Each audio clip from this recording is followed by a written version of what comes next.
The Bengals just went on a crazy Super Bowl run with 25-year-old quarterback Joe Burrow and 22-year-old wide receiver Jamar Chase. Cincinnati has an extremely bright future because of that young talent, but there's so much more out there in the league. So, who are the top 10 NFL players under the age of 25? Quarterback is obviously the most important position in football, and only one actually made the list. 24-year-old Justin Herbert. Ever since an incompetent team doctor stabbed Tyrod Taylor in the lung, Herbert has been the man in Los Angeles. He was the Offensive Rookie of the Year after he threw for an NFL record 31 touchdowns as a rookie. Herbert didn't hit a sophomore slump either. In fact, he only got better and nearly led the Chargers to the playoffs. He passed for over 5,000 yards and threw 38 touchdowns. Expectations are high for Justin Herbert, and I, for one, think he's going to shatter them. From one Offensive Rookie of the Year to another, I don't think anyone took the league by storm more than Jamar Chase last season. And he's not just only 25. Like I mentioned earlier, he's only 22. Actually, he's only 1 month older than me.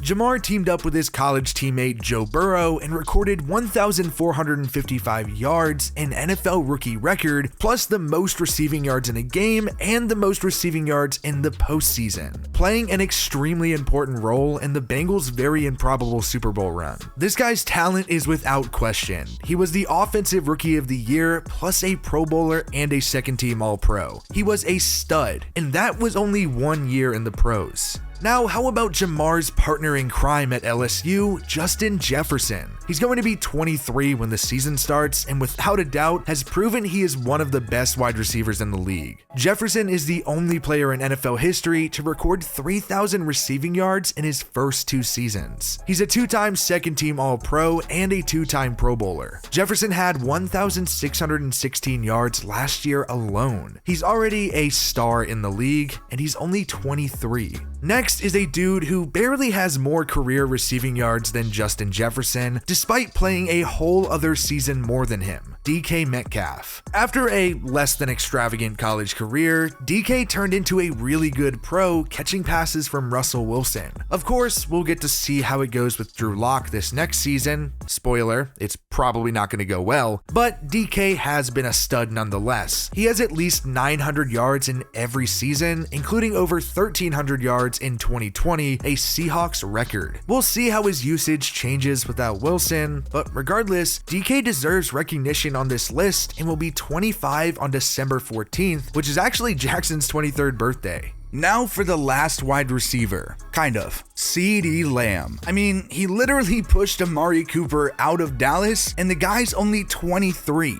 Even without Dak Prescott for most of his rookie year, CeeDee Lamb was still really impressive and almost had 1,000 yards. You could say he officially broke out in 2021 when he went for over 1,100 yards and also made the Pro Bowl. A lot of guys get hyped up extra because they're in Dallas, but don't get it twisted. CeeDee Lamb is the real deal, and so is Kyle Pitts. Pitts is definitely a guy I see more as a wide receiver in my eyes, but yeah, he's listed as a tight end. The Falcons didn't use him nearly enough last year, and the fact that he only had 1 touchdown is an atrocity. Pitts needs to be used in the red zone way more. It'll be interesting to see how things change with Marcus Mariota, or maybe if we're lucky, Desmond Ridder, but Pitts already has a 1,000-yard season under his belt and has all the tools to turn into a superstar. Meanwhile, Jonathan Taylor has already turned into a star in Indianapolis. Taylor got thrusted into a major role after Marlon Mack tore his Achilles, and the rest is history. He's a threat in and out of the backfield, and after an impressive rookie year, burst onto the scene in 2021. Taylor led the league with 1,811 yards and 18 touchdowns rushing, plus he had 360 yards and 2 scores in the pass game. You can't really ask for more out of a running back. He was a first-team All-Pro and made the Pro Bowl. Taylor has already proven he's a top back in the NFL and can do it all. As for the last 3 on this list, the most most recent Defensive Rookie of the Year winners, starting with Micah Parsons. He has already proven that he can be an elite player and compete with some of the best in the world. As a rookie, Parsons had a Cowboy record 13 sacks. He was a first-team All-Pro and made the Pro Bowl. And yes, Dallas is the only team with multiple players on this list, so I'm sure this video was tough for Jackson to write. Parsons will only be 23 when the 2022 season starts, as will his NFC East rival, Chase Young. Young was so hyped up before jumping to the pros, and honestly, he lived up to it as a rookie, recording 7.5 sacks, and hey, he even managed to score a touchdown on a fumble recovery. He helped Washington's defense go from okay to great, and even made the Pro Bowl. But last season, he suffered a torn ACL in Week 10 against the Buccaneers that Jackson and I were actually there to witness. We'll see how healthy he comes back this season, but either way, Young has already flashed his elite talent.